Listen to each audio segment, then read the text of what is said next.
Hey guys, it's the Fuzz 1542, and I will be showing you how to crimp an RJ45 Ethernet connection. Say you damage a wire, or maybe you're just running a spool throughout the house or through a room or something, and you need to put an end on it. It's fairly simple. But say there's a damage end like this, you're going to want to cut just a little bit past it. Now, I'm actually using Cat 6 wire, but I don't know a lot of Cat 6 ends, so I'm just going to use a Cat 5e end. It worked for this.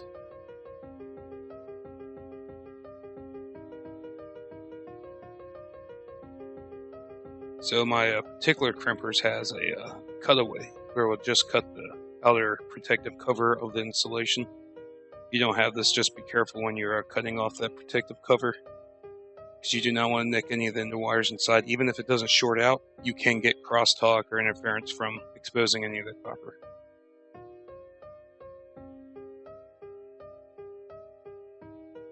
You'll probably want to cut back an 1.5 to 2 inches. Just give yourself plenty of room. Be sure to inspect the wire. If you did get any copper, be sure to start over. That piece you see there is only on the Cat 6 cables. That's the crosstalk insulator. So I'm actually going to pull that back into this cover some. Now you'll want to unwind all these. Get them all coming out straight, all in a straight line, and then we're going to put them into a particular order. And I'm going to pop up a color order here for you.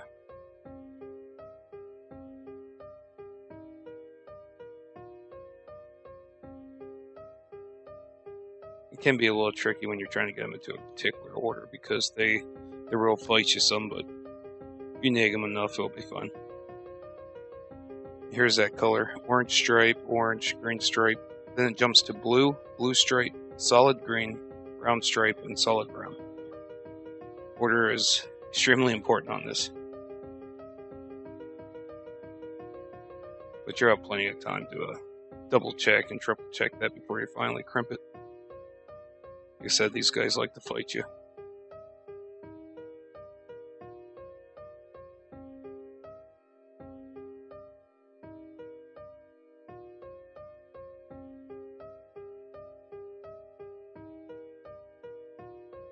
One thing you notice that I'm doing is I like to pinch the one end where the main insulator is, the black cable.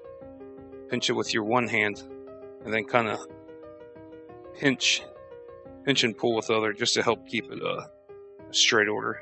It'll make your life a little bit easier. And you will notice these guys will once in a while fall back into the wrong position, but like I said, just nag it a little bit, you'll get it.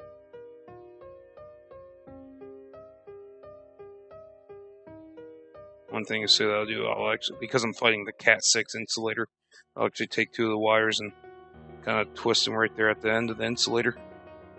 Help hold them in their position. For the Cat 5e networking that most people still have, it won't be an issue.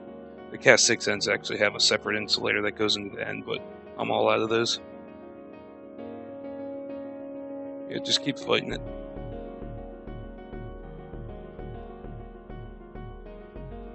Like I said, double check, triple check. Once you do this a couple times, it gets fairly simple though.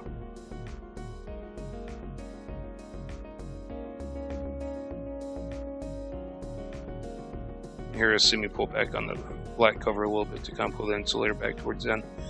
But check your colors again. Once you're happy, you're going to want to remember the position of the wire where you're going to want to cut it. I'll show you here. There's a flat spot on the end that's going to get crimped over the black cover. So when you put it in, you want to make sure that you give yourself enough room for that black cover to go underneath that, kind of that box there at the end. That's the actual piece that comes down and crimps onto the main cable. And then you'll just want to mark where you're going to cut off the wire there. Just don't get your finger in that razor blade. Like I said, these wires might want to jump out. They kind of hold the memory of where they've been for however long they've been wrapped in that cable. Just give it a few more tugs just to make it straight, make sure the colors are good.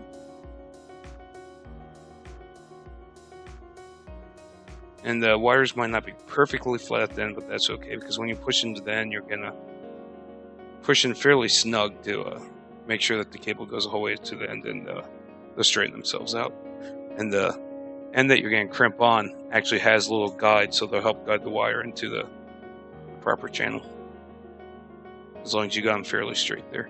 When you put this end on, you're going to have to kind of gently wiggle it back and forth, because it'll snag and catch, but you'll feel it when it falls into the groove, and she'll slide right in.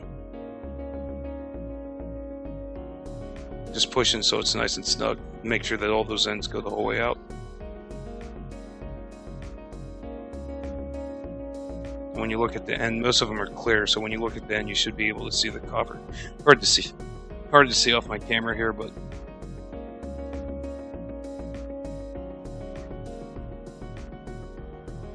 if you got it pushed in fairly good, she's there.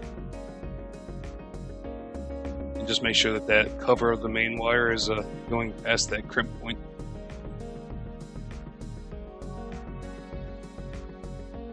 Now on the crimping tool, it has they usually have two different points, a 6P and 8P for the different pins. Be sure you use the proper end, and you'll probably want to crimp it 3 or 4 times just to be sure, and you'll be able to tell she's crimping. If it feels like it jams up at all on the tool, just make sure that the end is in the tool completely. This is a good time to double check all your wires. You do not want to plug her in if, like say, one of the main power wires into a data port.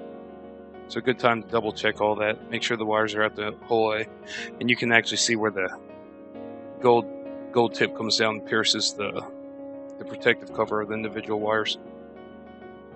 Good time to check the wires and make sure that they're out the whole way before you actually plug this in.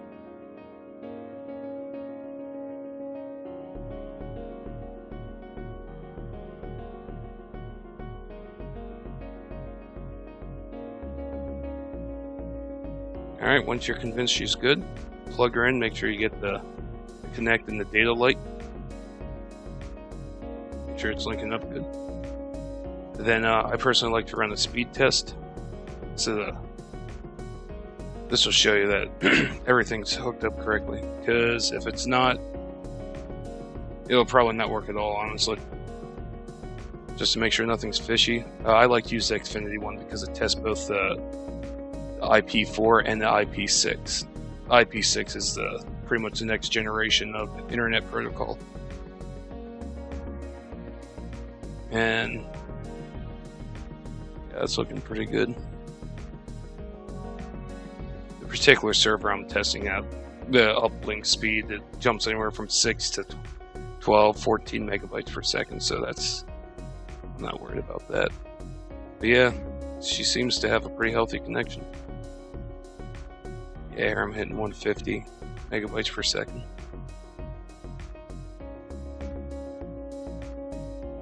So I hope this helps you out. If you enjoyed the video, please drop a like.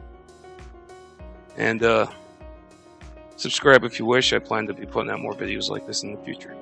You all have a good day now.